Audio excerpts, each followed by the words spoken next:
جس وقت نبی آخر الزماں حضرت محمد صلی اللہ علیہ وسلم کی عمر 28 برس تھی، یہ عام الفیل کا 30واں سال تھا اور فارس میں ہرموز کا بیٹا پرویز تخت نشین تھا۔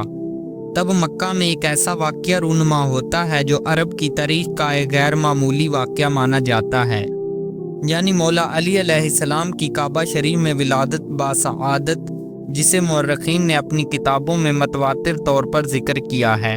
جب رسول اللہ صلی اللہ علیہ وسلم کے والدین اور دادا حضرت عبد المطلب اس دنیا سے گزر گئے تو آپ کی پرورش کی ذمہ داری جناب ابو طالب نے لے لی، جو آپ کے چچا تھے۔ لہٰذا حضرت ابو طالب کی زوجہ حضرت فاطمہ بنت اسد نے نبی صلی اللہ علیہ وسلم کو 17 سالوں تک اپنے سگے اولاد کی طرح پالا اور کفالت کی۔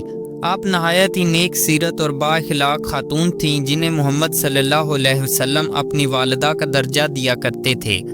جب حضرت فاطمہ بنت اسد حاملہ تھی تو آپ صلی اللہ علیہ وسلم آپ کے گھر تشریف لاتے، لہٰذا آپ احترام میں کھڑی ہو جایا کرتی تھیں۔ ایک دن آپ صلی اللہ علیہ وسلم نے فرمایا، اے والدہ، آپ حاملہ ہیں اور اس حال میں مجھے گوارا نہیں کہ آپ میرے احترام میں کھڑی ہوں۔ اس پر حضرت فاطمہ نے فرمایا، خدا کی قسم، جب میں آپ کی زیارت کرتی ہوں میرے شکم میں بچہ اس طرح حرکت کرتا ہے کہ میں اٹھنے پر مجبور ہو جاتی ہوں۔ جب بچے کی پیدائش کا وقت قریب آ گیا تو ایک دن خانہ کعبہ کے گرد طواف کرنے کے ارادے سے نکلی اور روایتوں کے مطابق جناب ابو طالب نے ہی انہیں طواف کعبہ کے لیے بھیجا تھا۔ ایک قول کے مطابق خود نبی صلی اللہ علیہ وسلم نے انہیں طواف کعبہ کا مشورہ دیا۔ اس وقت کعبہ کے ارد گرد بت رکھے ہوا کرتے تھے اور مشرکین مکہ ان کی پوجا کرتے تھے۔ جب حضرت فاطمہ بنت اسد طواف کعبہ کر رہی تھی تو اچانک عین اسی وقت انہیں درد زیر شروع ہو گیا۔ آپ کعبہ کے سامنے کھڑی ہو گئی اور کہنے لگی، اے پروردگار، تجھے اس گھر کی عظمت کا واسطہ دے کر تیری بارگاہ میں دعا کرتی ہوں کہ یہ مشکل مجھ پر آسان کر دے۔ اچانک کعبہ کے ایک جانب کی دیوار میں دراڑ آنا شروع ہوئی اور دیوار شق ہو گئی اور حضرت فاطمہ اس حصے سے خانہ کعبہ میں داخل ہو گئی۔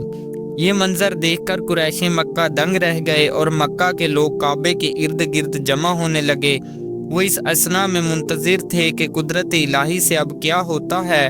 لہٰذا 13 رجب کے دن خانہ کعبہ کے اندر ہی مولا کائنات حضرت علی کی پیدائش ہوئی، مگر حضرت فاطمہ 3 دنوں تک باہر نہ آئیں۔ آخر چوتھے دن خانہ کعبہ دوبارہ اسی مقام سے شق ہوا اور آپ ایک پرنور بچے کو اپنی گود میں لیے باہر آئیں۔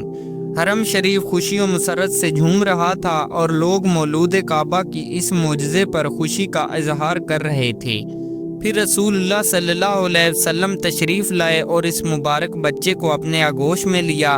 روایتوں کے مطابق پیدائش کے بعد 3 دنوں تک حضرت علی نے اپنی آنکھیں نہیں کھولی تھیں، لیکن جیسے ہی رسول اللہ صلی اللہ علیہ وسلم نے انہیں گود میں لیا، آپ نے اپنی چشم مبارک کھول دی اور اس طرح اس دنیا میں تشریف لانے کے بعد حضرت علی نے سب سے پہلے حضرت محمد صلی اللہ علیہ وسلم کا دیدار کیا۔ آپ نے اس بچے کا بوسہ لیا اور اعلان کیا کہ اس کا نام علی ہوگا۔